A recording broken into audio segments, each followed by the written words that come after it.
Aí eu não vou ver nada, vocês vão estar me vendo. Tá. Então, pessoal... Só vai lá em ocultar, fica uma barrinha. Isso, aí a gente consegue ver a sua tela totalmente inteira, isso. Eu fiz uma apresentação bem sucinta e bem prática, porque qual é o problema do Lina? O Lina é você chegar na fazenda e tentar identificar o que está causando. Na maioria das vezes, ele é nutricional, na maioria. Só que como o fator ele é multifatorial, às vezes a gente chega, olha no coxo, o animal está comendo ração, está comendo uma silagem, e a gente pensa, e agora? Só que a gente não observa o todo, né? O leiteiro é que vai. Quando a gente está no laticínio, é o leiteiro que passa para a gente o raio-x. Quando a gente é técnico, né? E na maioria das vezes, a gente que é veterinário na faculdade, a gente não estuda a ver o todo da fazenda, né? A gente estuda a parte fisiológica, a gente estuda a parte patológica, a gente estuda a parte cirúrgica do animal, a gente estuda identificar sinais e sintomas de doença, mas a gente não estuda fazer uma verificação da fazenda como um todo, né? Quando a gente vai para o leite, a gente estava num congresso em que a mulher fala tudo depende. E eu detesto esse tudo depende. Mas no Lina, tudo depende. Então, quando a gente começa a falar de Lina, a gente chega na fazenda, a gente olha fibra, a gente olha alimentação, a gente olha nutrição, eu detesto essa palavra. E aí a gente vai ver que tudo depende. Se você olhou nutrição, você vai ver que tudo depende. E eu odeio essa palavra, no fundo do coração. Então, vamos começar falando da sua composição. Dentro da composição do leite, não tem como eu saber o que é leite Lina se eu não conhecer um leite normal, um leite padrão. Então, dentro das principais composições do leite padrão, do leite normal, a gente tem 86% a 88% de água. A gente tem de 12% a 14% de sólidos totais, entre 3,5% e 4,5% de gordura. A gente tem entre 3,2% e 3,5% de proteína, 4,5% e 5,2% de lactose, e 0,7% e 0,8% de minerais. Quando a gente fala em Lina, é extremamente importante esses três últimos itens, proteína, lactose e minerais. Por quê?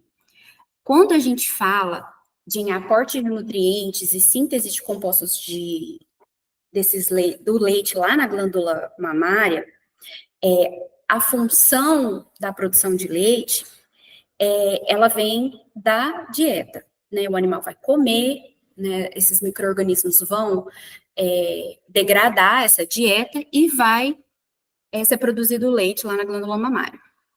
Então, se eu tiver qualquer problema dessa função, isso vai interferir em qualquer componente. Só que, se eu tiver uma interferência na produção de proteína, vocês vão ver que essa estabilidade do leite, ela vai aumentar. Então, se eu tiver qualquer alteração na dieta do animal que altere a produção de proteína e minerais, isso vai afetar a estabilidade do leite.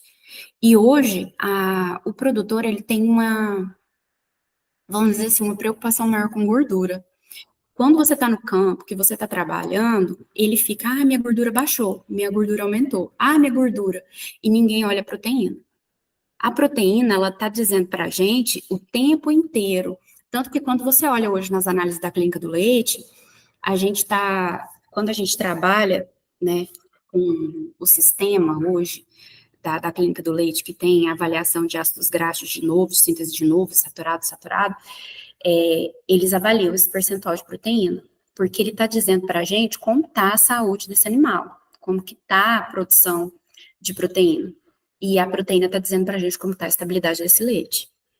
E o produtor fica, na maioria das vezes, preocupado com a gordura, porque a gordura, ela está dizendo dinheiro, né? E ninguém vê como que está a saúde e a estabilidade do rumen lá desse animal. A química do leite. Por que é importante a gente entender da química do leite, gente? Porque o leite, ele é função química do animal. A gente vai ver sobre íons, a gente vai ver sobre... Ah, Maína, mas isso é loucura, a gente está falando de leite lina. Mas lina é química básica. O lina, vocês vão ver que o leite é o sangue modificado. Se eu tenho qualquer alteração na produção do leite, é porque eu estou tendo qualquer alteração na função metabólica desse animal. Então, se eu não entender do leite padrão, o que é, qual é a composição dessa lactose, como que está a função dessa proteína, como que está essa função dessa gordura, toda essa formação lá dentro do rumen, eu não vou entender como está essa formação, essa estabilidade do leite lá dentro do úbere dessa vaca. Então, se eu olhei para essa vaca, eu não entendi como que está o ambiente que esse animal está, se esse animal está em estresse térmico, se esse animal está comendo direito, se o ambiente que esse animal está legal, se ele está tendo espaço de coxo, se ele está deitado no bar, se ele não está, se ele está tendo um ambiente legal, e se tudo que está sendo fornecido ele está tendo condições de aproveitamento, não adianta eu querer falar assim, olha, meu querido, o seu leite hoje eu não vou levar, porque na maioria das vezes é o que acontece, o leiteiro chega, faz o alisarol, fala que não passou no alisarol, aí o técnico do laticínio chega, não faz uma verificação ambiental, não observa, né, o todo, porque infelizmente o leite não é só o tanque, não é só ali dentro da ordenha, o leite está sendo produzido lá atrás, o leite está sendo produzido desde o momento da produção do alimento, um ano antes, o leite está sendo produzido desde o momento da aquisição da ração. Então, quando a gente fala da química do leite, a gente está falando do emulsificamento dessa gordura no momento da produção lá dentro do rumen, a gente está falando dos ácidos para formar os triglicerídeos. Então, a composição do leite, gente, ela é mais crítica do que a gente só ir lá fazer uma lisarol. Então, a gente tem que conhecer toda essa composição, a digestão do animal, a composição química e conhecer o ambiente que esse animal está. Porque a composição do leite, o que vai definir como que vai ser essa estabilidade de micela, de proteína, como que vai ser a produção de gordura, vai ser o alimento que esse animal vai consumir. E a composição e a estabilidade desse leite também, e a condição desse animal de produzir, e volume, vai dizer a estrutura ambiental que esse animal vai estar. Se ele tem espaço de coxo para comer, se ele tem coxo de água para beber, porque a gente vai falar sobre água, sobre a ingestão de água, se ele não tiver água, ele não consegue produzir, entendeu? Então, a composição do leite, e água, e gordura, e lactose, e minerais, ela está ligada não só à questão de alimentação, mas também de ambientação e estresse. Outra coisa, a gente está falando de lina, a gente está falando de leite, a gente está falando sobre semana de qualidade de leite. Quem quer trabalhar com leite tem que saber falar sobre leite, tem que saber falar que leite não é inflamatório, que leite é um alimento nutritivo, que leite é um alimento que é rico, que leite tem que ser consumido, e leite não é um alimento inflamatório.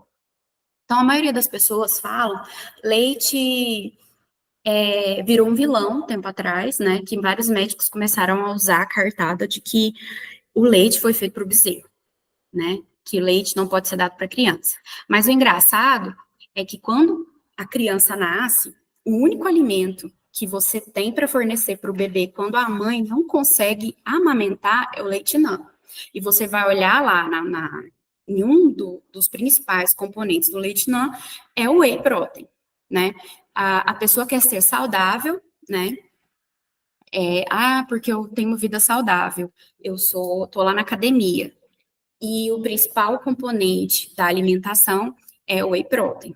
Então, o leite não é inflamatório, porque se fosse inflamatório, essas pessoas que vivem na academia não estariam tão saudáveis assim. Então, quando a gente começa a falar de qualidade do leite, a gente está falando de whey protein.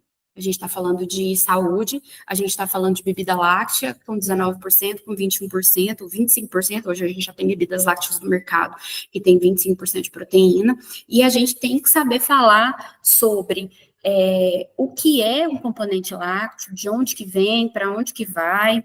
E hoje a gente já tem pesquisadores no Brasil que estão estudando o leite lina, a utilização do leite lina e a estabilidade dele para desenvolvimento de alimentos, né? Hoje ele não é utilizado, até mesmo porque a gente não tem conhecimento da estabilidade.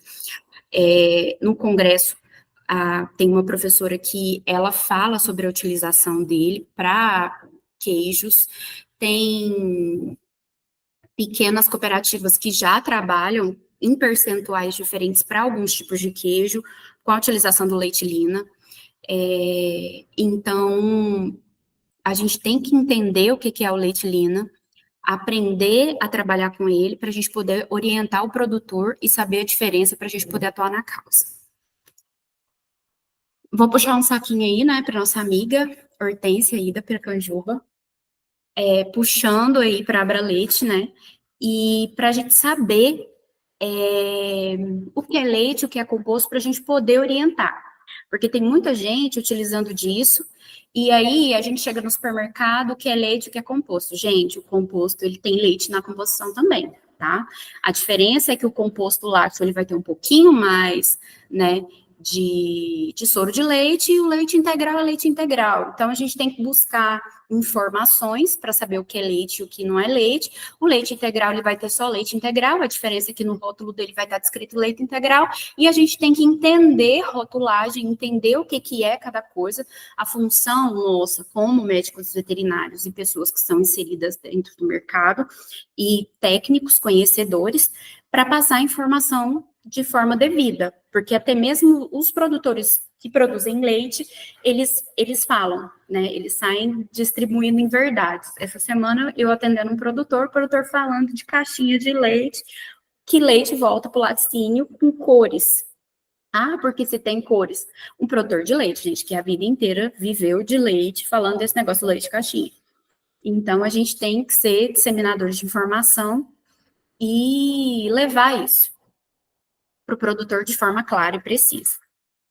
Qual a diferença entre o leite Lina e o leite normal? Então, você lembra que eu falei das proteínas, a importância das proteínas, né? Então, a caseína é a proteína que tem maior percentual no leite, 80% do conteúdo proteico.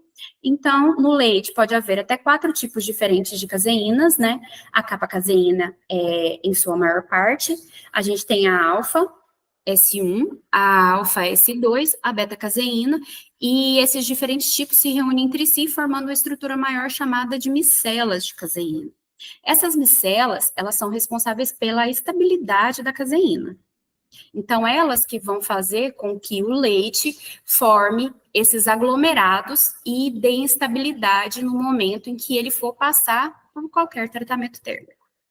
Então, eles formam esses aglomerados, né? Então, a gente tem a beta-caseína lá no meio, depois vai formando esses aglomerados com as caseínas, com as demais caseínas, a capa que forma uma capa, e o fosfato de cálcio vão fazendo essas ligações, né? Então, essas pontes, elas unem essas caseínas, formando essas diferentes ligações de cálcio e fosfatos, e dão estabilidade para o leite a partir do momento da formação dele lá na lactogênese, né?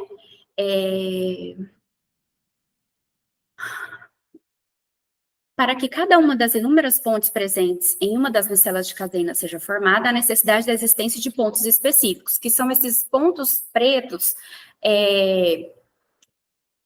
nessas diferentes extremidades. Cada uma dessas pontes, elas será formada por aminoácidos, que são as serinas. Então, é formada essas pontes e os resíduos, né, da serina, ela forma essa cola de ligação, né, que forma esse esquema de formação dessas pontes de sulfato de cálcio entre duas caseínas, que vai dar estabilidade para queijo, vai dar estabilidade principalmente para os queijos, gente, porque na hora que eleva a temperatura para fazer o processo de pasteurização, que no processo de pasteurização, para o queijo, por exemplo, nessas principais queijarias, mais manual do que no laticínio. No laticínio, ele é 150 graus e é mais rápido e é um processo mais tecnológico. Nas pequenas queijarias, eu não sei se eu vou conseguir explicar direito, porque são tipo uns panelões, né? Então, é um processo mais demorado E aí a tendência, como ele é mais demorado e você movimenta mais o leite, a tendência do leite, quanto você tem mais aumento de oxigênio lá dentro, quanto mais movimenta o leite, maior é a reação que você causa no leite com mais aumento da temperatura, maior é a chance desse leite reagir e ele talhar. Então, o que é a olina? O leite é isotônico ao plasma sanguíneo, sendo o transporte de água através da membrana apical da célula secretora determinado pela pressão osmótica, exercida principalmente pela secreção de lactose e íons. Então, é do meio menos concentrado para o meio mais concentrado. Então, isotônico, hipotônico e hipertônico. Então, vai aumentar a concentração da solução, aumenta a pressão osmótica da solução. A concentração de sal em relação ao globo vermelho vai movimentar essas moléculas de água. Então, olha a importância da mineralização dos animais e você ter coxo de água no lugar certo. A água, ela vai passar do leite para manter o equilíbrio osmótico. Então, a concentração de lactose e alguns íons, ele vai manter constante essa passagem, entendeu? E vai manter o volume de leite produzido. Então, se eu tenho, para eu produzir leite, eu preciso de lactose e eu preciso de água, eu posso ter lactose. A vaca está lá produzindo lactose, porque a função dela está sendo produzir lactose lá dentro, né, da glândula mamária. Mas se eu não tiver coxo de água, ela vai conseguir produzir, né? Então, olha a importância de eu conhecer a fisiologia e, ao mesmo tempo, eu ir lá na fazenda e fazer a avaliação da estrutura e entender se a estrutura da fazenda está conseguindo dar para o animal o que ele precisa. Considerando a matéria-prima para a síntese de leite proveniente do sangue, alterações sistêmicas, principalmente de origem nutricional ou metabólica, comprometem os constituintes sanguíneos e podem levar a alterações na composição do leite. Eu não vou explicar direito essa tabela, porque isso daqui, ele tem a ver com gradiente nutricional. Mas o que eu queria deixar claro, gente? Que a dieta, ela influencia em toda a composição do leite. Então, eu forneci a dieta, ela vai produzir proteína, carboidrato e gordura. Ela vai influenciar no funcionamento ruminal, na proteína bacteriana, entendeu? Na produção de todos os ácidos lá dentro do rumen. Ela vai mandar glicose, aminoácidos e os ácidos graxos lá para dentro da corrente sanguínea e, inconsequentemente, vai produzir proteína, lactose e gordura lá dentro da glândula mamária. Vamos entender o olina. A definição. O leite que coagula na presença do álcool. Aí você fala, não, o leiteiro liga lá no laticínio e avisa o produtor lá na fazenda, o leite não passou. Aí o produtor fica desesperado, né? Lá o supervisor de captação fica desesperado, liga para o técnico de qualidade. O leite do fulano não passou. Aí o supervisor de lactação já liga para o técnico de qualidade e fala, o leite do fulano não passou. E aí ele, normalmente, quando o leiteiro já tem experiência, fala, ferve o leite. Porque nesse período agora, o que tem de gente fervendo leite não tem explicação. Produtor que já tem mais experiência e já tá mais, né? Porque tem produtor que já sabe, já vai lá e ferve o leite. Ele já sabe que começa a dar problema no leite esse período. E aí tem produtor que já tem o saco de bicarbonato, que é já esperto e já começa a dar bicarbonato. Aí, o problema é a estabilidade da caseína causa a rejeição do leite pela indústria, né? E causa as perdas para o produtor. Tem produtor esperto, gente, ele já começa a dar bicarbonato agora. A acidez do leite, de 14 a 18, o leite com acidez normal, beleza, está normal. Menor que 18. Só que a gente está falando em graus Dornick. Às vezes, ele não passou no alisarol, mas graus Dornick ele está normal. Só que, se eu tiver, como vocês lembram que eu falei, mãe, mas você estava falando ali de questão nutricional, você falou ali atrás de fornecimento de dieta, agora você está falando de graus Dornick e falando de mastite. Mas vocês lembram que eu falei lá atrás que ele é multifatorial. E a gente só vai conseguir identificar o motivo do Lina se a gente levantar a bunda da cadeira e for lá na fazenda. Lina não é ficar no telefone perguntando para a produtora, você tem vaca grumando? O que você está dando de comida? Você está dando cana? Você... Não é. Você mudou de dieta agora? Não, você tem que levantar e lá ver as condições que essas vacas estão, e identificar, fazer a avaliação, aí sim você faz o direcionamento junto ao produtor. Mas você tem que ter uma parceria com o laticínio, porque você não vai ter um laboratório para você conseguir fazer todas as análises do leite produtor. Por quê? Vocês vão ver lá na frente, no que fazer, a gente precisa ter uma parceria com o técnico, com o supervisor de lactação e de qualidade do laticínio, porque a gente precisa ir avaliando os animais para a gente identificar. Porque nem todo animal vai estar com instabilidade do leite, e nem sempre a gente vai ter alteração de graus do Wernicke. Nem sempre vai ser só mastite, nem sempre vai ser só problema nutricional. Então, a gente tem que fazer uma avaliação multifatorial. E a gente vai precisar de laboratório e análise para saber. Né?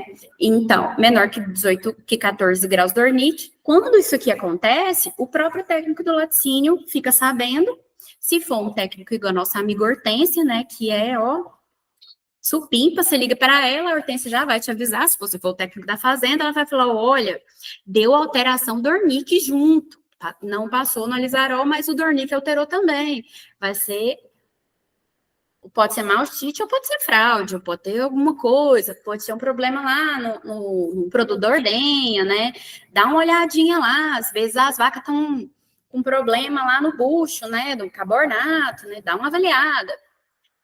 Agora, se der marca 18, problema lá, né? Deu uma acidose metabólica, essas vacas estão no coxo, como que está acontecendo lá?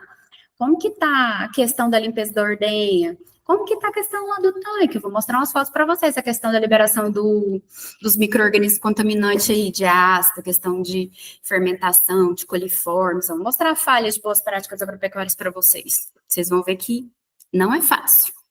Então, às vezes, a gente pensa, nossa, tá acidificando, e a gente pensa que não é falha de boas práticas. Mas, gente, tem coisas assim que tem hora que você pensa, senhor.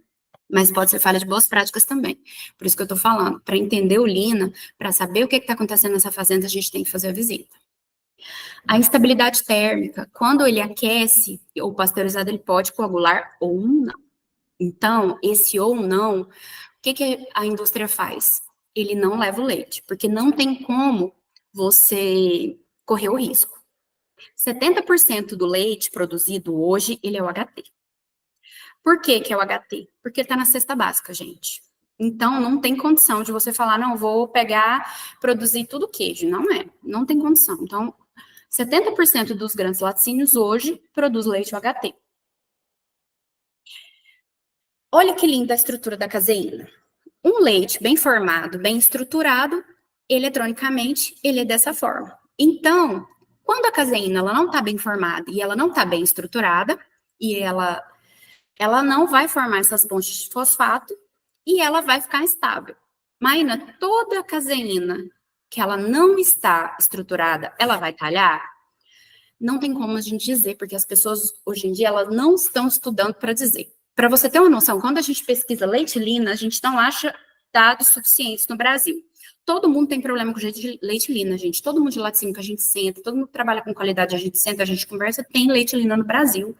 O Brasil, ele não tem estabilidade alimentar para o gado. A gente tem 2 países, a gente tem um país na seca, a gente tem um país durante o período chuvoso, e a gente não tem estrutura de alimento. Tirando hoje o animal que já está estabulado, que já está fechado em regime de freestyle e em regime de composto, mas nem assim. Porque às vezes você tem lugar que você olha, tem dieta fechada com 15 tipos de componentes na dieta, e aí falta um, e aí tá variando a dieta. E variar dieta também causa lina. Mas, Maína, por que quando eu tenho um animal estabulado, eu não tenho tanto lina? Porque eu tenho um estabilizador de pH lá, na maioria das vezes. Ele coloca um bicarbonato. Mas o bicarbonato é para manter o pH? Não, é para aumentar a ingestão de água. Eu vou falar disso aí mais para frente. Mas esse aí ajuda a gente na questão do lina. E eu vou explicar por quê. Desequilíbrios nutricionais relacionados à estabilidade alcoólica do leite. Então, essas micelas de caseína são estruturadas por pontes de fosfato de cálcio. Caso a fêmea em lactação não seja adequadamente nutrida com minerais, suplementação mineral, gente, isso é uma coisa muito complicada no Goiás. Eu já rodei aí de ponta a ponta. É muito difícil a gente chegar na fazenda ter um mineral que quiçá 70. Na maioria das vezes, eles acham que vaca de leite é vaca de corte e compra o mais barato que tem. compra um quarentinha e acha que você solta na remanga a vaca numa palhada e ela vai dar leite. Se você não tiver um mineral no mínimo 70 para uma vaca de leite, rezem. Porque questão de estabilidade de leite é o de menos. É questão de sobrevivência mesmo. Porque vaca de leite precisa de um mineral no mínimo 70. Não só por questões de estabilidade de leite, mas por questões reprodutivas, para ela não começar a desmineralizar ossos. Se você, isso, quantas vezes nós já falou de íons aí, nós estamos falando de mineral, de pontes de fosfato e cálcio, só para estabilidade de leite. Nós não falou de reprodução, nós não falou de manutenção de vida, nós não falou de nada. Nós estamos falando de leite. E quantos litros de leite essa vaca está dando por dia e quanto de cálcio ela não está precisando. E nós não estamos falando de mais nada. Então, mineral é o mínimo 70 de fósforo. Mínimo. Porque se você estabelece, o fósforo é o mineral mais caro que tem na formulação de um sal mineral para animais, né? Então, se você estabelece mínimo de 70, aí você já consegue ter um mineral com o restante, com cálcio, com magnésio, que é o restante que ela precisa, né? Mais ou menos. Então, ela ajuda nessa estruturação dessas micelas de caseína e o restante vem junto.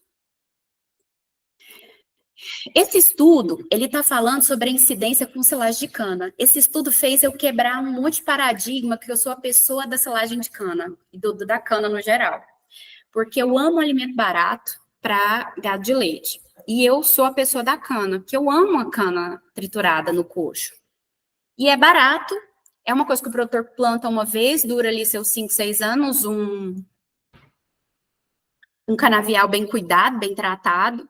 E eu gostava muito, assim. E aí, quando eu comecei a avaliar, que eu vi esse artigo, eu falei assim, gente, é verdade mesmo, mas dá mesmo. Mas a questão da matéria seca, quando você avalia com a silagem de milho.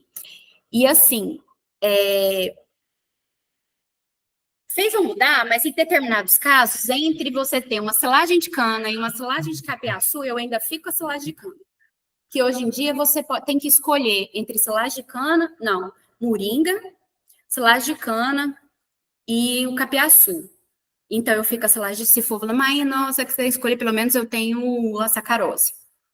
Mas e o capiaçu? Se for aquele capiaçu de 4,5 metros, que tem um bambu dessa grossura, ou a moringa, eu fico com a silagem de cana. Então, se você tiver que escolher entre um pior, menos pior e o horrível, aí você fica com menos horrível. Porque, às vezes, o produtor vai te dar escolhas piores do que vocês imaginam, gente. A realidade do campo, ela não é fácil. Se o produtor falasse, mas não, o que eu planto? A cana ou eu planto milho? Milho. O milho é o melhor. Se ele virar para você e falar assim, nossa, Maina, o que eu faço?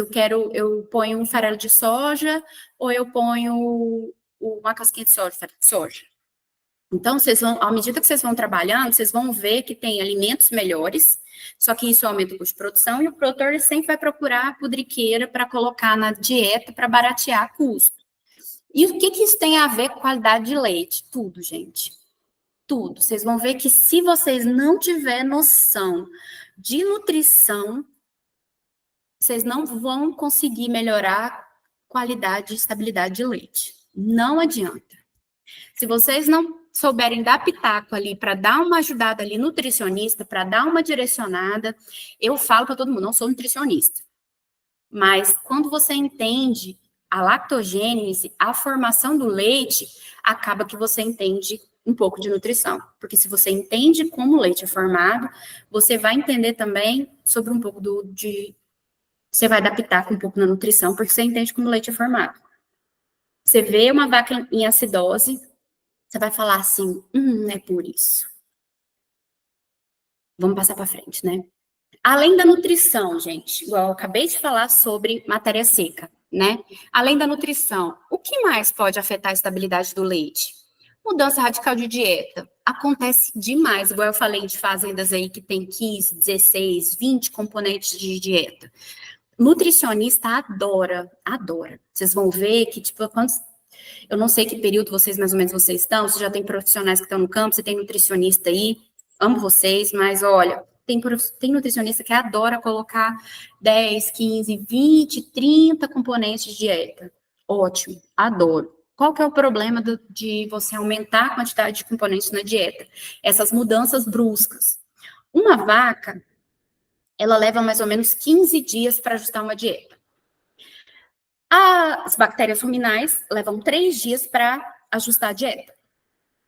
As mucosas ruminais levam 15 dias. Então, eu levo tempo para ajustar a vaca, as mucosas, as papilas ruminais. Eu não levo tempo para ajustar as bactérias, porque as bactérias se multiplicam muito rápido, elas morrem muito rápido, então eu ajusto elas com rapidez. Eu preciso ajustar o animal. Então, eu preciso ajustar a vaca. Então, a vaca é um animal de hábitos, é o animal que é seletivo. Então, mudanças radicais vai mudar o hábito do animal também. Então, eu preciso aprender a entender a vaca, eu quero trabalhar com vaca de leite, eu quero ir para dentro do curral, eu tenho que entender que a vaca tem o tempo dela, a vaca tem o lado dela entrar na ordenha, a vaca tem o ritmo dela. O povo quer trabalhar com vaca, quer que vaca saia correndo louca, igual vaca de corte, que vaca de corte quer correr 200 km por hora, e nem vaca de corte pode correr 200 km por hora. Mas as pessoas querem trabalhar igual doida, e não é assim, gente. Não adianta vocês querer sair louco na carreira. Vaca de leite tem um tempo dela, tem a forma dela trabalhar, é tudo com tranquilidade, não adianta vir com gritaria. E aí o nutricionista vai lá, ajusta uma dieta, 30 componentes. Aí, de repente, não acha 10. Aí já muda a dieta, muda a palatabilidade, muda o sabor, muda o cheiro, aí a vaca já começa, aí cai o leite. Aí você cai 1.000 litros de leite, para cair é daqui para lá. E aí você não cai volume só, você cai tudo, você cai sólido, você muda a composição da ração, você muda a composição do leite também. Então, tudo isso influencia em qualidade do leite. Tudo isso. Então, todo mundo tem que trabalhar junto. Você tem que trabalhar com o cara da reprodução, você tem que trabalhar com o cara da nutrição, você tem que trabalhar com os manejadores da fazenda, você tem que trabalhar com os caras lá do fosso. As pessoas acham que a pessoa da qualidade do leite vai trabalhar só lá dentro do fosso. E não é isso. Se você não sair de dentro do fosso e olhar o todo da fazenda, você não vai conseguir resolver os problemas lá de dentro do fosso. Você nunca vai sair do 0 a 0. Você vai estar sempre empatando e do negativo. Acidose metabólica. A clínica do leite hoje tem uma ferramenta, eu não sei o LQL, porque eu quase não trabalho com LQL, mas a maioria dos laboratórios de qualidade do leite hoje tem ferramentas que avaliam tanto a acidose quanto a alcalose metabólica. Por quê? Animais, eles estão consumindo mais grãos. Então, a tendência é tanto acidificar quanto ficarem mais alcalinos. Então, o rumen, ele tem que manter uma estabilidade ali lá no rumen. E se a gente não fazer essa avaliação, ele não consegue manter estabilidade na dieta, na forma de digerir esse alimento. E aí ele começa a matar alguns micro-organismos e ele começa a fazer essa seleção de forma negativa e isso influencia nos metabólitos e na composição do leite. Transtornos metabólicos. Eu coloquei um vídeo, eu vou mostrar para vocês. Transtornos metabólicos, estresse, temperatura, animal com calor, gente. Hoje a gente tem vaca que produz 60, 70. Teve uma vaca que eu estava vendo no Milk Point, 100 litros de leite em 2 ordenhas. Então, é animal que produz uma temperatura enorme. Se você não resfriar essa vaca, se você não manter essa vaca com um bem-estar top, se você não tiver uma cama de boa qualidade, se você não resfriar bem esse animal, se você não levar esse animal para a ordenha com umidade, temperatura controlada e resfriar adequadamente, não adianta. Você vai ter transtorno metabólico, esse animal não vai conseguir manter temperatura adequada, ela não vai comer o que ela precisa comer, é um animal que não adianta. Você pode dar a melhor dieta, não vai dar conta de estabilizar. Mastite. Gente, a mastite, esse é o melhor período de quem trabalha com qualidade do leite na vida. Para mim, é o pior período, porque eu acho que mastite é o período que a gente não consegue vencer. Mastite, a gente trabalha em período seco.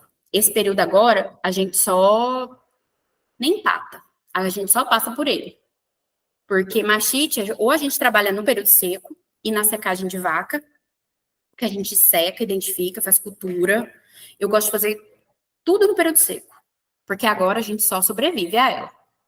Não tem muita coisa que fazer no período de chuva, gente, se a gente tiver em pasto. Agora, se a gente tiver em barracão, beleza. Mastite é a doença que o produtor não sabe tratar, porque ele acha que vai aplicar uma bisnaga e todos os problemas vão ser resolvidos. E agora as pessoas aprenderam a vender vacina e vacinar e todos os problemas vão ser resolvidos. E mastite não existe fórmula milagrosa. Não existe nada milagroso no leite. Não existe um pozinho milagroso que você vai vender para o produtor e vai resolver o problema de CCS. Não existe uma bisnaga milagrosa que você vai aplicar na vaca e vai resolver o problema dela. Porque a gente está falando de um animal que está vivo, um animal que está comendo, de um ser vivo que está num ambiente que é multifatorial e que vai influenciar ele de diversas formas. Leite com colostro. Vaca no início de lactação. Vaca que está passando pelo período de transição. Vaca 3, 4 semanas antes de parir. Vaca 3, 4 semanas depois de parir. O que vai influenciar no leite colostro? Por que eu falei 3, 4 semanas? Uma novilha, ela demora mais a estabilizar o leite. Por quê?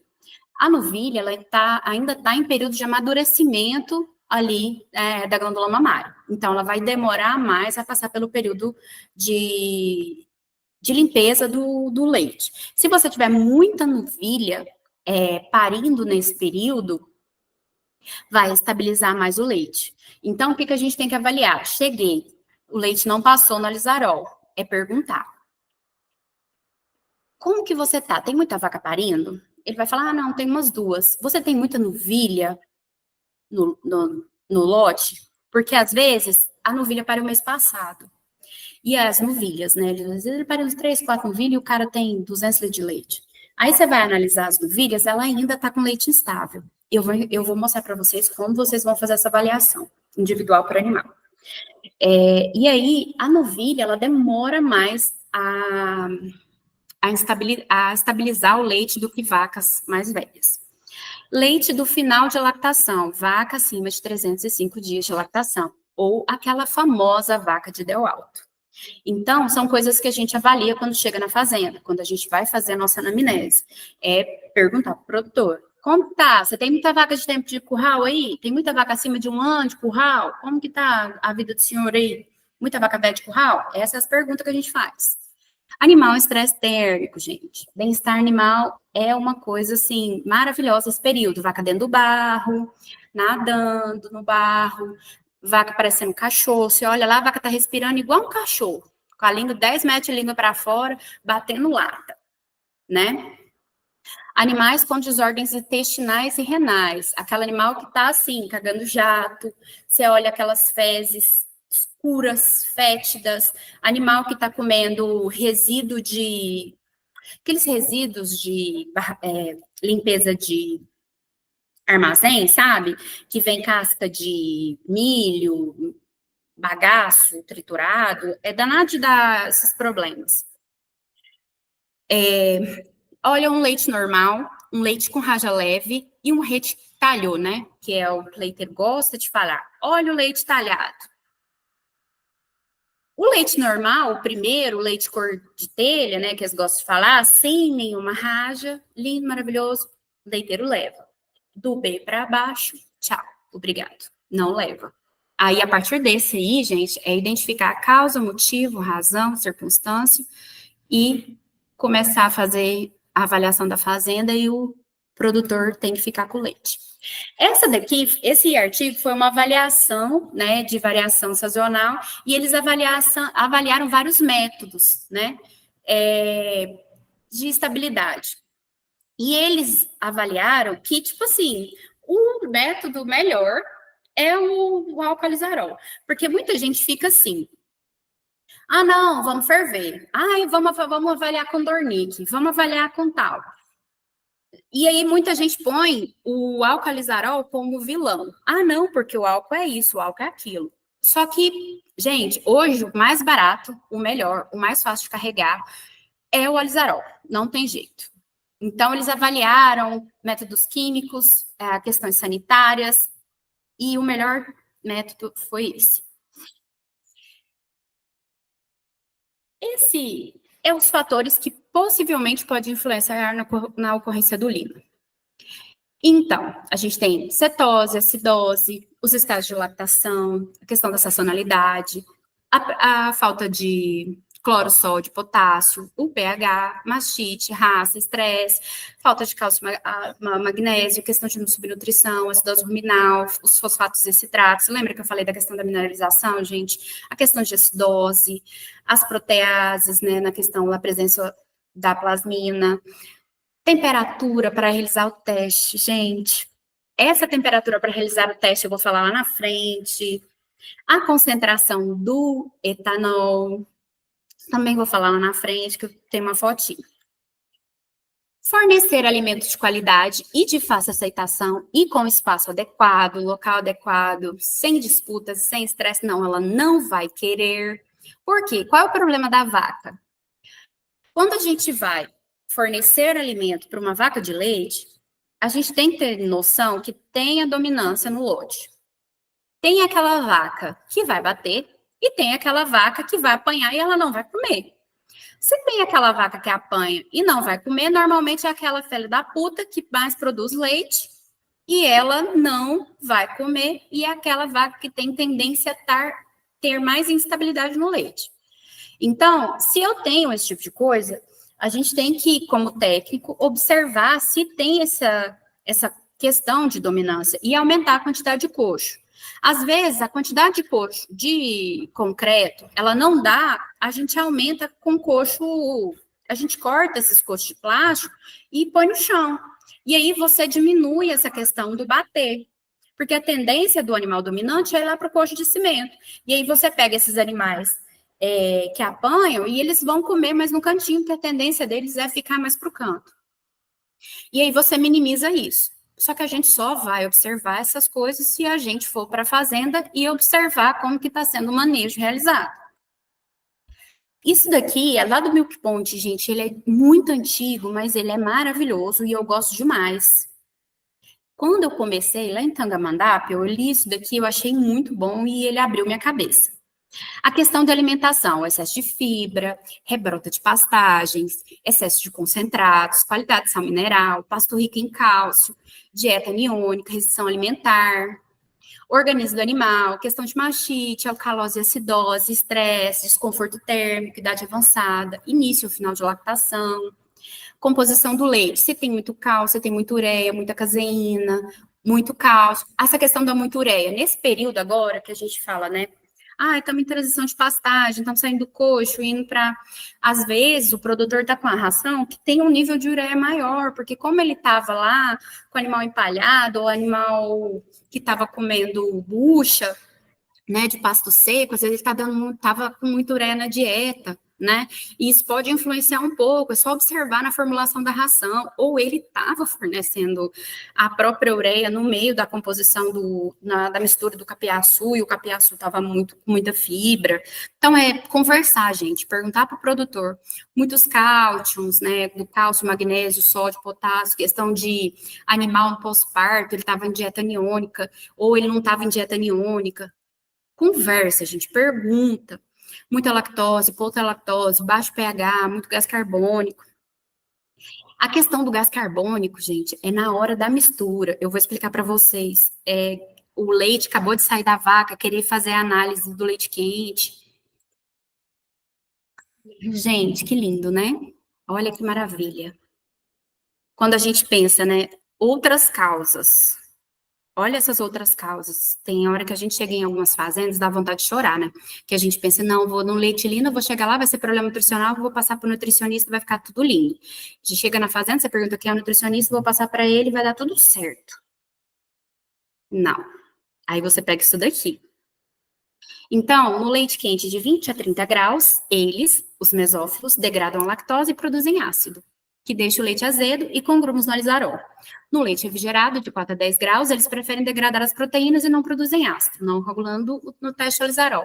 Apesar de passar no teste, leite com esses micro-organismos do fio psicotóxico causam prejuízos imensos para a indústria. Então, quando você pega um caso desse, primeiro, Você observa. Vai lá no tanque, repete o teste. Normalmente, não passou no teste, o leiteiro já pega, né, o leite, leva para o laticínio repete o teste. No meu caso, hoje eu sou técnica de uma cooperativa. Eu ligo para o técnico do laticínio, pergunto se ele tem o telefone do supervisor do laticínio, eu entro em contato com o supervisor do laticínio e peço para ele me mandar as análises. E aí, pelas análises, eu observo graus do Ornick, eu observo um teste, chama teste de Tram, agora eu não lembro mais o nome que é específico lá, que é o teste de viragem dele, que ele, quanto tempo vira? Se ele vira menos de meia hora, no caso, as bactérias mesófilas aqui. E aí, se é isso, eu já vou bater direto. Muitas das vezes, quando eu converso com o pessoal do laticínio, eu ainda não fui na fazenda. Porque pelas análises, gente, a gente já consegue ter uma noção do que pode ser. Quando a gente olha, no caso, às vezes o laticínio mandou análise e você olhou lá, a crioscopia dele pode estar muito alta. A crioscopia está alta. A gente olha e pensa, não, é água, o animal está com sede. Então, você vai começando a ter noções através dos testes que o laticínio vai fazendo. Mas isso você vai tendo com o tempo. E aí, a importância de vocês trabalharem em conjunto, porque o leite é uma cadeia. A gente não pode chegar nunca, gente, coloque isso uma coisa na cabeça de vocês, chegar numa fazenda como técnicos e falar, não, o laticínio está fazendo isso para baixar seu preço. Porque eu escuto isso de colegas e eu quero pular de um precipício. Porque a cadeia, se ela não é unida, ela não cresce. E o leite, ele já está batendo com a cabeça na parede há muito tempo. E já está passando a hora da gente começar a trabalhar junto para a gente seguir numa direção só. E a gente precisa exportar leite. Já passou da hora da gente exportar leite. Nunca cheguem numa fazenda que está com um problema de qualidade e falem que é o laticínio que está fazendo isso para baixar preço, porque não é. Não tem necessidade do laticínio fazer isso, porque o laticínio quer que você faça qualidade. O laticínio precisa do leite do produtor, porque está faltando leite no mercado. Se ele não tivesse faltando leite no mercado, ele não estava trazendo leite em pó para fazer produto.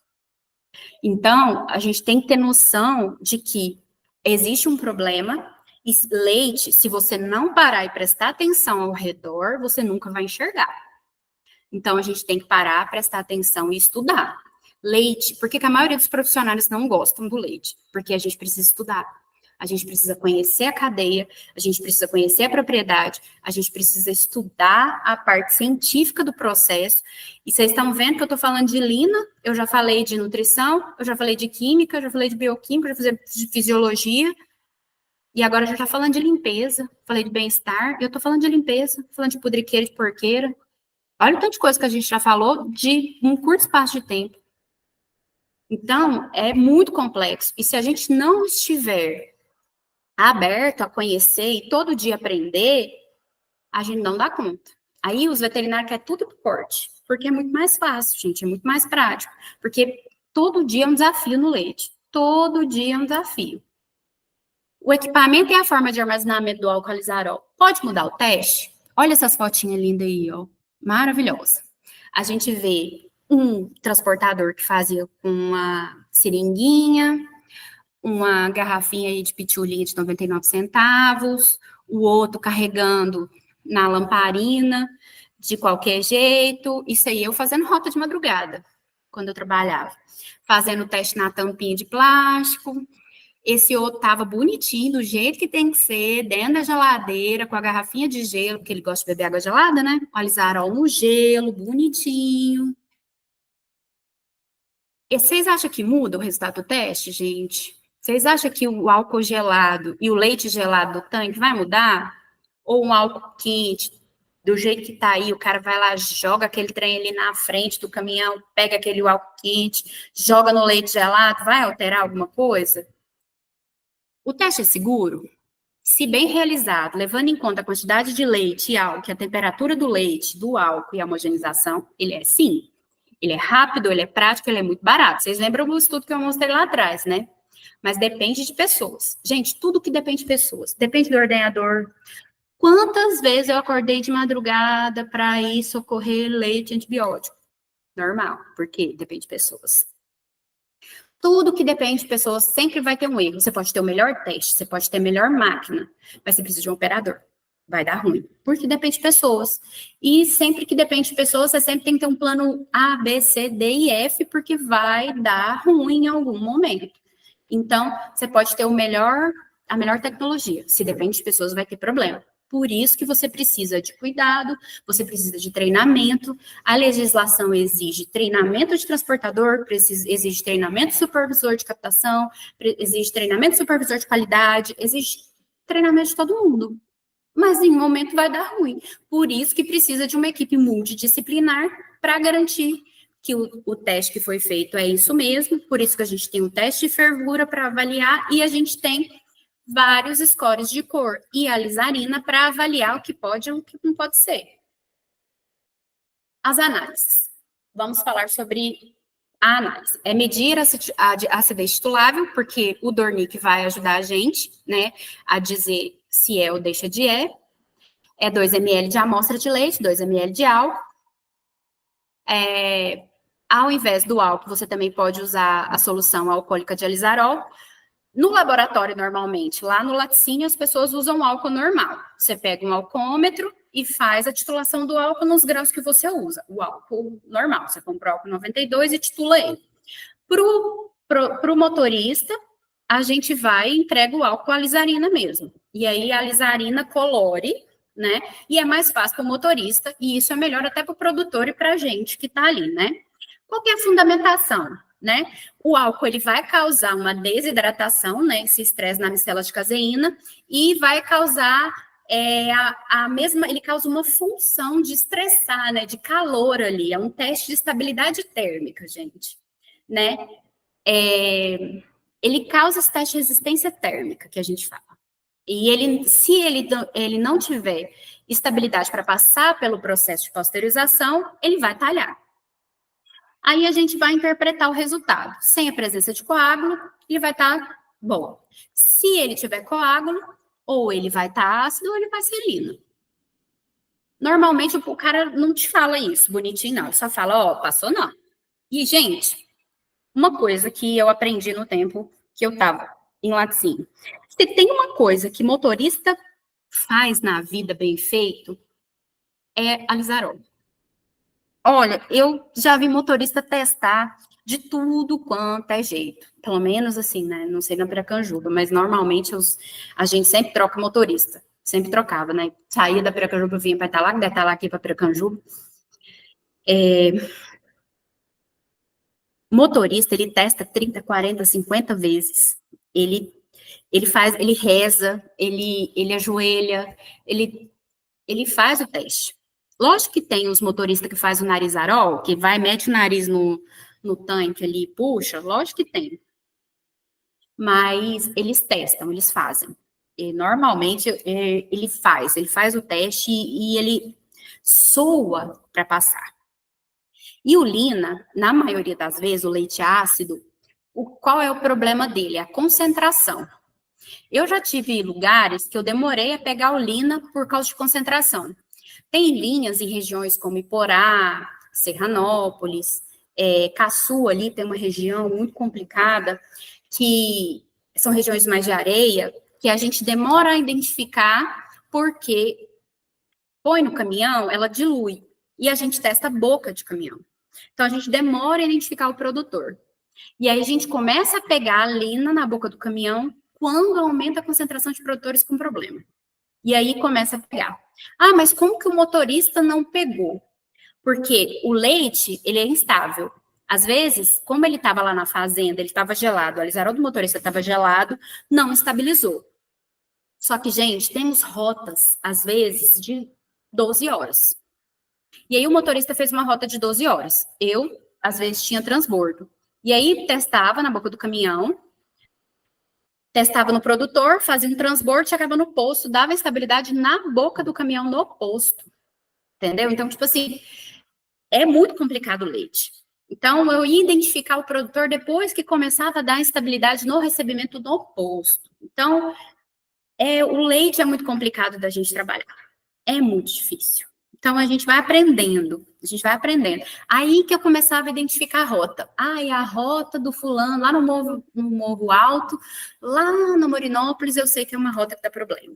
Lá no Caçu, eu sei que é uma rota que dá problema. Lá no Serranópolis, eu sei que é uma rota que dá problema. E a gente começa a identificar essas rotas. Mas é com o tempo que a gente vai identificando e não é rápido. Infelizmente, o leite ele é instável. E a gente só vai identificando essa instabilidade com o tempo. E quanto mais a gente vai dando movimento para esse leite, e o leite faz o quê no caminhão, gente? Um caminhão com a roda de 12 horas, sacudindo lá dentro. Vocês lembram do CO2 que eu falei? Que vai movimentando, vai entrando oxigênio, ele vai liberando, vai entrando CO2, vai liberando CO2, aquilo ali vai fazendo o quê? Vai talhar. O teste de álcool alizarol versus alizarina. O que é essa alizarina, gente? Ele é um corante, é um pigmento. Então, quando diluído em álcool, em solução 75%, é chamado de alizarol, que é usado por indústrias de laticínio para verificar a estabilidade térmica do leite e fazer uma estimativa sobre a acidez. Essa tabela é uma tabela da Capilab, é uma tabela padrão, né, para fazer essa avaliação, né? Com formação de grumos aqui no meio. Então, a gente tem um leite ácido, ou leite lina, ou um leite de colostro, que é essas duas tabelas do meio, depois do leite ácido amarelinho. O leite à esquerda, né, o ideal, o leite que a gente quer, e aqui é um leite que a gente não, é o não ideal, né? Esse é o arco-íris do teste do alizarol, eu adoro essa foto, é uma foto que eu peguei na internet, é uma foto que eu usava para treinamento, gosto muito dessa foto. Hoje, realidade da maioria dos produtores, né? Você chega a esse tipo de animal que a gente pega nesse período, animal magro, só o couro e o osso. Vamos falar um pouco de sanidade. Quando a gente chega numa propriedade, pega um animal nessa situação, um animal com dificuldade respiratória, lá no fundo você vê um animal com a língua para fora, animal dentro do barro, um animal com secreção vaginal aqui, ou a outra com babando, com a cauda levantada. Olha a situação dessa vaca para entrar no ordenho, gente. Olha o barro. Como que tá o metabolismo dessa vaca? Tentando respirar, tentando sobreviver, mas ao mesmo tempo tá com desconforto, porque o úbere tá cheio. Olha esse alizarol.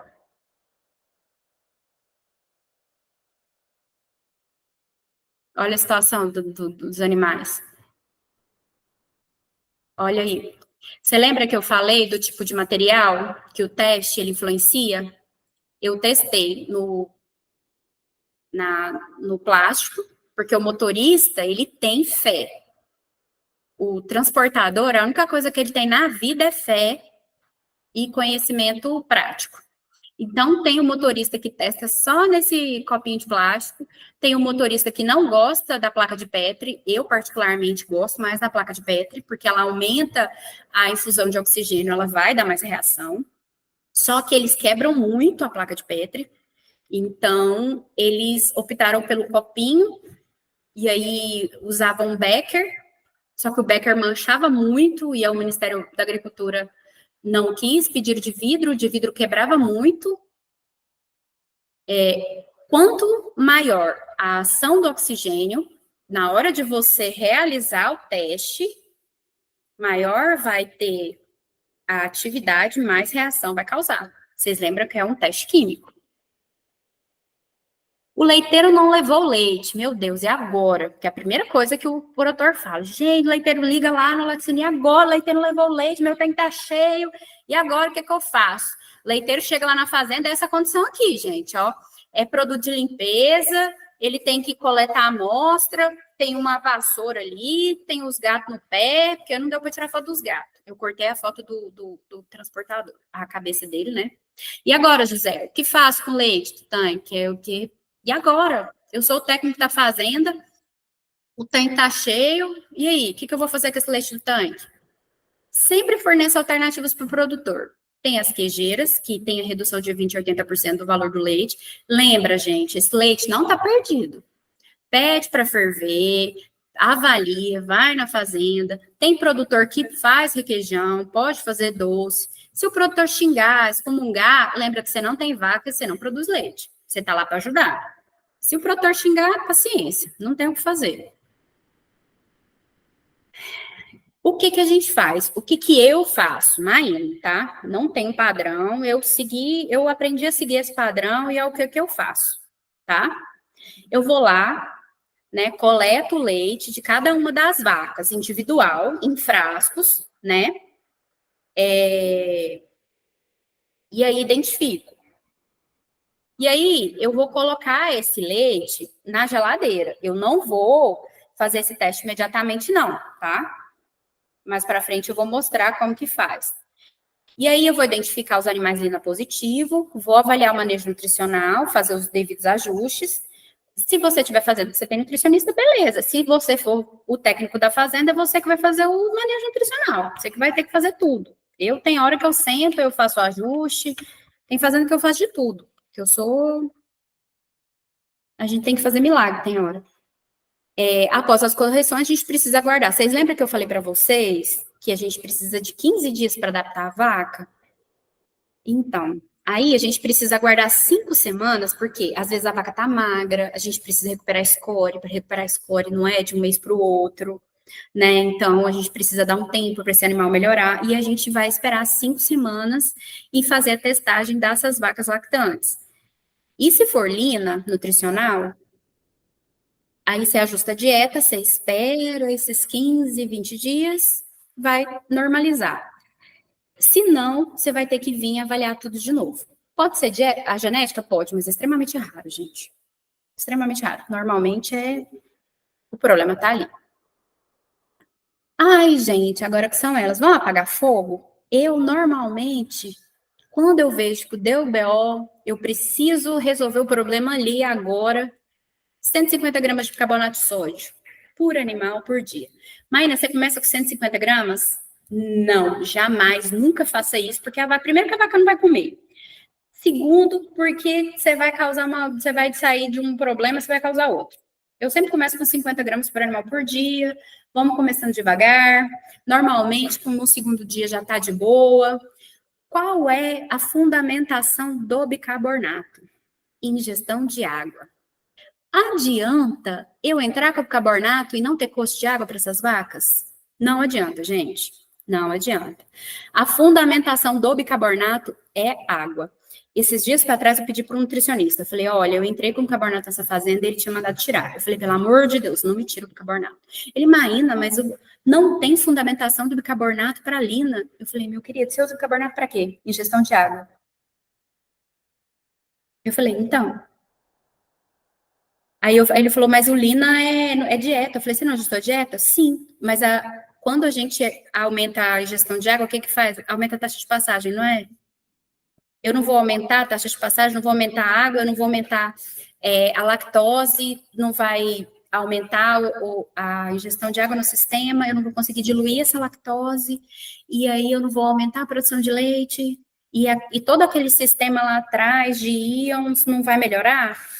Vocês lembram daquilo que eu expliquei lá atrás? Da lactose, da questão do meio menos... Oh, gente, desculpa, meu pai. Do meio menos concentrado por mais concentrado? Vocês lembram? Então, é sobre isso. É isso que eu falei para vocês. A importância da gente conhecer a fisiologia animal e alinhar uma com a outra. Entendeu? A ingestão de água é extremamente importante e o bicarbonato ajuda nisso. Então, entra com 50 graminhas ali, vai adaptando até chegar nas 150 gramas e aí ajusta a dieta e observa as outras coisas.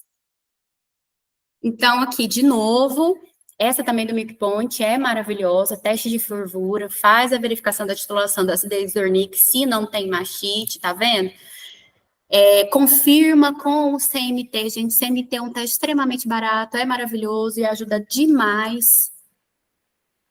Demais, é um teste muito bom para a gente ver a questão de mastite, porque se deu alteração com Wernicke, faz o CMT nas vacas.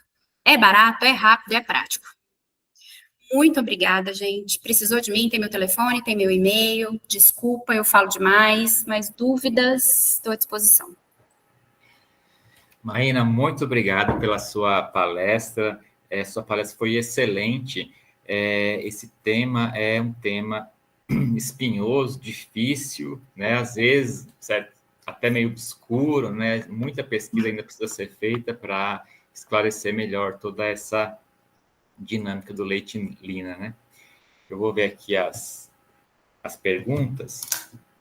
Eu falo demais também, gente, desculpa, eu não sou professora, eu não tenho, assim, trejeitos, né, para falar, eu às vezes falo besteira demais. Deixa eu ver aqui se o pessoal fez alguma pergunta. Aqui o pessoal elogiou a palestra, né? Sua palestra é muito boa, parabéns. Maína, você é ótima, parabéns pela palestra, obrigado pelo conhecimento repassado. A Denise. Eu anotei aqui, Maína, na hora que você estava falando que... Deixa eu ver onde que eu anotei aqui. Quando, por exemplo, então, tem o leite Lina, né? Vocês detectaram isso, né? Uma vaca vai produzir, ou como é que é? Uma vaca no rebanho vai produzir, ou várias vão produzir ao mesmo tempo? É um surto, uma vaca individualmente produzindo esse leite, e o leite dela vai lá para o tanque, ela consegue sozinha produzir esse Lina no teste do tanque? Como é que funciona em relação a rebanho, animal individual e o Lina? Como a gente fala que às vezes é nutricional, ele normalmente ele é rebanho. Quando a gente começa a pegar no tanque, ele é rebanho. Quando ele é individual, a gente não pega no Alizarol, porque ele é concentração. Então, quando eu começo a ter muitos animais com problema, aí eu começo a pegar no tanque. Então, o Lina ele é concentração. Quando eu começo a ter uma população maior de animais com problema, com estabilidade, que começa a impactar no tanque, aí eu começo a pegar no Alizarol, porque eu sempre vou ter animal instável. Um animal que está saindo do processo de transição, ele vai estar com leite estável. A novilha, ela é um animal instável. Ela demora mais a estabilizar o leite. Então, o animal com DEL elevado é um animal com um leite mais instável. Eu sempre vou ter animal com leite estável. É natural isso do animal. Agora, quando eu começo a ter uma população... É isso que eu anotei aqui, Maína. Isso aqui que eu anotei para a gente falar, que o Lina é uma condição natural. Natural, né, do animal. E em algum momento da vida, né, da vaca ali na lactação, ela vai produzir esse tipo de leite, né? Não é nada fora do comum, né? Lógico, é indesejável para a indústria, mas é algo natural que acontece, né? Tanto que tem pesquisadores que estudam os produtos. Só que o que acontece? O Ministério da Agricultura, ele estabeleceu a portaria, né? E a partir dessa portaria, o laticínio, ele fica... ele não pode pegar, porque o que baliza? O Alizarol. É o primeiro teste que a gente faz. Então, talhou no Alizarol, a gente não pode pegar. Então, a partir do momento que o Alizarol estabeleceu não pego, aí, pera lá, então não posso pegar. Só que o que acontece? Na realidade do campo, o laticínio não pode pegar. Só que eu tenho as pequenas queijarias, que são essas queijarias artesanais, né? Que são queijarias que fornecem, que vendem informalmente. Ela vai lá, pega o leite, faz o queijo, faz o doce. Gente, o doce não talha, o doce fica liso. Faz o queijo, não dá alteração de shelf life, não dá alteração na hora que coloca o coalho, não dá problema no produto. Só que o que acontece? Como a portaria estabelece, a gente não tem pesquisas dentro de universidade que está avaliando esse produto. Para a gente chegar, bater lá no Ministério e falar assim, olha, Ministério, a gente tem um período do animal que o animal está produzindo leite instável. Porque aquele período de transição, depois que o animal limpou o leite, ele ainda está com aquele leite instável. A novilha, ela vai ficar durante um período que o leite vai ficar instável. E que eu vou pegar no Alizarol só quando a concentração de animais foi tão grande que o leite não vai conseguir diluir com a quantidade X de animal do rebanho, não vai ter uma diluição adequada, e aí vai pegar no Alizarol do tanque. Igual eu expliquei antes, que tem rotas em Goiás que produzem muito. A região de Porá, que é uma região que é mais complicada de questão de alimento, de chuva, tem regiões de rotas do laticínio que eu trabalhava que produz muito lina. E aí só conseguia pegar porque a gente avalia a boca de caminhão, né? Isso é legislação. O laticínio avalia a boca do caminhão. Então a gente ia lá na fazenda, fazia o alizarol, não dava problema, a gente só que uma rota de 12 horas, o leite chapalhando. E aí, na hora que chegava no laticínio, avaliava, pegava. E aí, de repente, daqui 2, 3 dias, começava a talhar na fazenda, e aí olhar lina, começava a vir um lina. Mas 2 dias antes, começou a dar problema lá no laticínio. E aí, a gente começava a brigar com o motorista. Ué, você não estava fazendo alizarol? Mas não era, porque como instabilizava demais o leite durante o período de transporte, já começava a dar problema 2 dias antes de dar problema na fazenda. Então, o lina, gente, ele é um problema real do Brasil, porque a gente não tem uma estabilidade de fornecimento de dieta. É um problema que todo ano, vai ter todo ano, todo laticínio tem, e ninguém fala sobre isso. Então, a gente procura dados de quantidade de lina, de quantidade de leite que está sendo descartado ou deixado de ser coletado pelos laticínios, e a gente não tem isso estabelecido e divulgado. É muito complicado. É um desperdício, né, de um alimento que é tão difícil, né, de ser produzido, né? É difícil, assim, do ponto de vista de toda a cadeia, né? Que mais que eu anotei aqui? Aí eu anotei que, da sua fala, né, que eu acho que talvez seja mesmo, né, Maína, a principal causa, né, essa instabilidade da dieta, né, que você fosse milhares de ingredientes diferentes, e a gente tem a época da chuva, a época da seca, é o nosso clima que é assim. Então, até o próprio pasto, é o mesmo pasto, mas ele não é o mesmo em janeiro, e não é o mesmo em outubro, não é o mesmo em agosto. Então, a vaca ela vai ter alimentos muito diversos ao longo do tempo, e vai ser difícil para ela produzir esse leite sem essa instabilidade, digamos assim, né? É muito difícil, porque às vezes a gente está variando cada vez mais a questão da chuva, né? Então, às vezes a chuva atrasa, a chuva adianta, e a gente está tendo períodos de atraso muito grande. Essa semana mesmo a gente estava discutindo questão de plantio de silagem.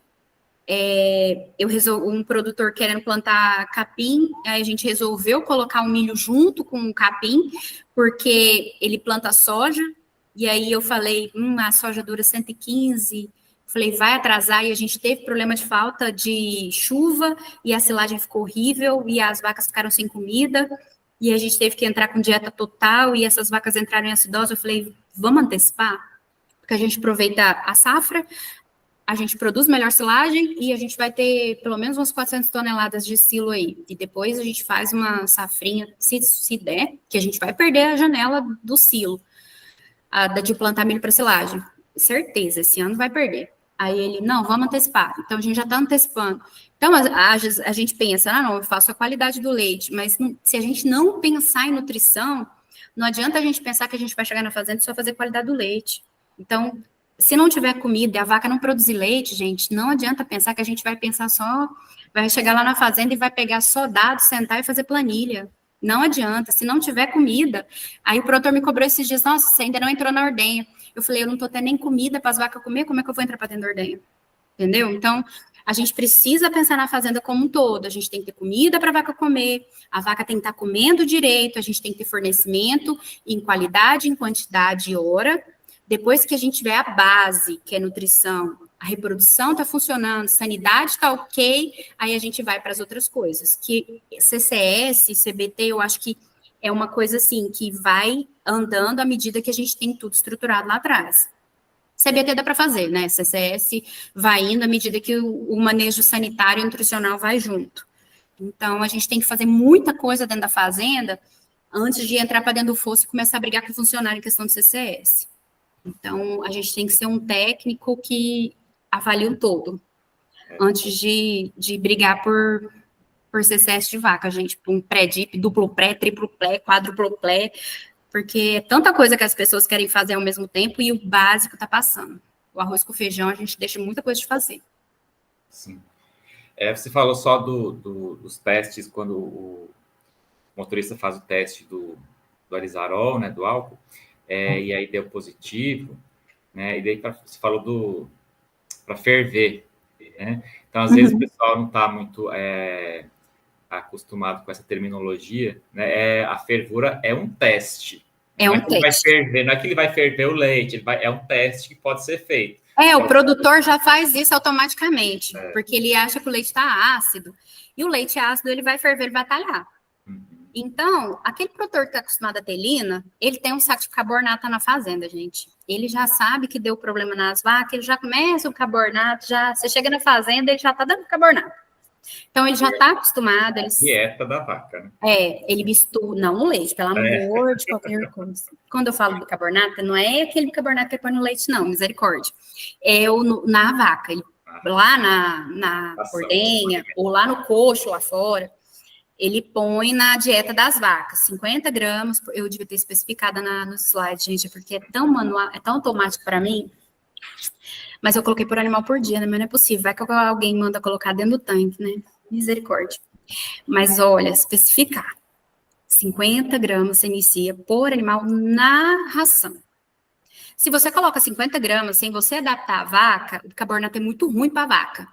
Tem gente, eu tenho propriedade que eu já coloco bicarbonato numa bandinha de tambor dentro do coxo e deixo lá, as vacas vão lambendo. Gente, a vaca é um animal tão inteligente, ela é mais inteligente que eu, na verdade, porque eu sou meio burrinha, e elas me ensinaram isso. Um belo dia, o produtor esqueceu um saco lá, elas rasgaram o saco e lamberam. Eu falei, gente, não precisa de eu ficar fornecendo. Não, elas lamberam. Colocou lá, lambeu. Deixei, nunca mais precisei colocar misturado. Então, para não quebrar a cabeça e o produtor ficar colocando, ele corta uma banda, coloca lá, ela lambe igual mineral. Então, para não dar problema, você pode cortar e larga lá. A vaca é muito inteligente. Se ela precisar, ela lamber, ela gostar, ela volta lá e lambe. E ela ensina as outras. Porque a outra é muito curiosa, a vaca é extremamente curiosa. Ela vê a outra lambendo, se ela gostar, ela continua lambendo. Porque ela sentiu que aquele trem fez bem para ela, ela volta e lambe de novo.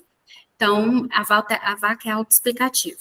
Ela vai aprendendo sobre o ambiente dela sozinha. Então, sal mineral, você nunca precisa ensinar a vaca a lamber no coxo. Ela faz isso sozinha. Você não precisa ensinar onde é comida. Ela vai aprendendo, ela leva um período de adaptação, mas ela aprende. Então, coloca no coxo e deixa lá disponível para ela, que ela faz isso sozinha. O problema do lina é que o leite está talhando lá no tanque. Então, você precisa fazer um fornecimento até as coisas estabilizarem. Depois, se você quiser cortar e deixar lá para ela, tanto faz. Elas não comem muito. Mas a função do carbonato é aumentar a ingestão de água e melhorar essa questão do transporte iônico aí dos minerais para dentro da célula e favorecer a ligação dessa caseína e aumentar essa estabilidade do leite. É isso. Aqui a gente tem uma pergunta que o pessoal fez aqui no chat, o Jordiano. Tem uma dúvida, por que o álcool deve ser 72 e não 70? Olha, eu não sei te explicar por que foi 72. Eu acho que não é legislação isso? É legislação. Isso foi estabelecido pela legislação. Lá até a professora Mônica, que fez esses testes, ela até explicou, né, Ariel, lá no congresso, como elas fez esses testes. Eu não lembro sobre o álcool, mas a professora Mônica participou desses testes, a professora Mônica da Universidade Federal de Minas Gerais, e eu não sei como que eles estabeleceram o teste do álcool. Só que o mínimo é 72. Mas por que eles estabeleceram até 72 para fazer o leite, o HT, né? Assim, para entrar para dentro do laticínio. Quando a gente vai fazer um determinado alimento, ele é abaixo de 72, quando ele entra para ser gelado, ele começa a aglutinar mais rápido. 68, por exemplo. Experiência, estou te falando, não sei se é legislação, estou te falando de experiência, Maína, que eu tive imposto. Recebi um leite que passou no 70, que a gente tinha álcool até 62, eu acho. Eu recebi uma vez, um leite 68. E botei para dentro Não que eu quis, tá, gente? Não que eu quis, porque eu não mandava em nada. Quem mandava ser a gerente, e eu era um zero esquerdo. E aí, 68, passou no álcool 68, o gerente mandou para dentro. Tinha, acho que umas 6 horas que esse leite estava no tanque, estava no resfriador lá dentro do silo.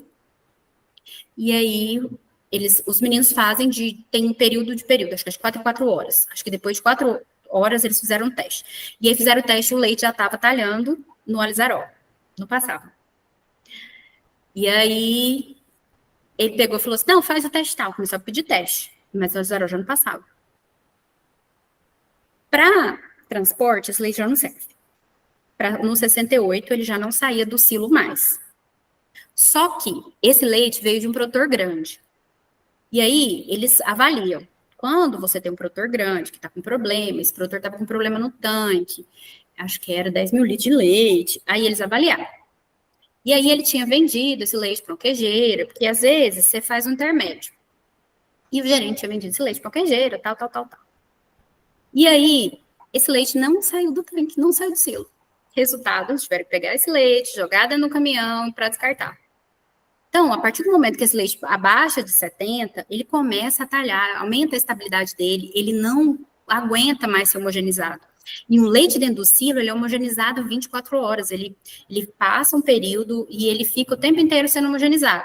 E vocês lembram que eu falei que quanto mais homogeneizado, mais entra oxigênio, vai entrando o CO2 vai agindo, vai ácido lático e vai tendo reação química ali dentro do leite, e ele vai aumentando a estabilidade.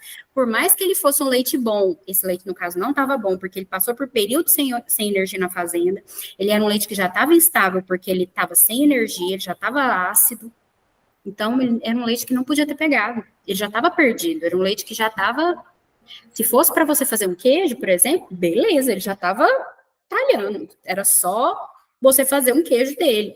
O problema é que mandou para dentro do silo e continuou resfriando.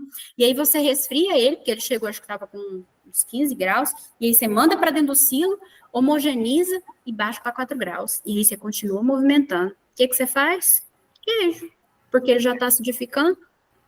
E às vezes o pessoal contesta um pouco o rigor do teste em relação à captação no produtor, mas a gente não pode esquecer que esse rigor às vezes é necessário porque da captação até a chegada à indústria, esse leite a gente vai contar que vai ter alguma alteração nesse tempo e aí vai chegar na indústria impróprio, né? Então a gente tem que contar com essa alteração, por isso que talvez o rigor às vezes um pouquinho maior aqui nessa ponta para garantir que nessa outra ele chegue ainda com qualidade de ser processado, né?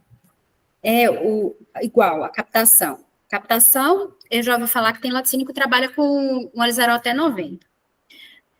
Por exemplo, se a gente começar a pegar com 72 aqui, para chegar na indústria, que vai demorar 12 horas de linha, para sair do produtor, para chegar a 72, não chega, porque eu tenho bactéria nesse leite, eu tenho transporte, eu tenho movimentação, eu tenho variação de temperatura, eu tenho bactéria crescendo ali dentro, que é degradativo, então eu tenho tempo, temperatura de crescimento bacteriano ali dentro. O leite, ele perde muito rápido, é um alimento que eu não melhoro, gente. Eu só tô piorando ele. Depois que ele saiu da vaca, eu só tô piorando ele. E a indústria não melhora ele, não. O povo, porque eu aplico, eu ponho isso, eu ponho aquilo. Gente, a indústria só mantém. Ela só tenta manter aquela qualidade que veio lá do produtor. Se não saiu com qualidade boa do produtor, o que chega lá no laticínio, ela não consegue melhorar, não. Ela não faz milagre, não. Porque o povo fala, coloca soda, coloca isso. Não, gente. É um alimento extremamente sensível, né? Extremamente sensível. Então, a gente tem que ter conhecimento de legislação, a gente tem que ter conhecimento de indústria, de como é produzido, do que é feito, para poder levar esclarecimento da cadeia que a gente está trabalhando. Porque senão vai ser só informação em cima de desinformação. Sim. Bom, a gente vai encerrar então agora. Maína, muito obrigado novamente pela sua palestra, pela sua participação, por bater papo com a gente nesse sábado, no nosso primeiro simpósio, né, que é o nosso projeto que a gente quer levar para frente, e a gente conta com a colaboração de vocês aí. Obrigada, gente. Bom dia e bom sábado. Bom final de sábado, mãe. Tchau. Tchau. Bom, a gente vai fazer um intervalinho agora, pessoal, para o almoço. né? E a gente volta, mas a gente volta rápido. Às 13 horas, 1 hora da tarde, nós retornamos com a nossa última palestra, certo? Então, a gente vai agora fazer um intervalo e às 13 horas a gente volta.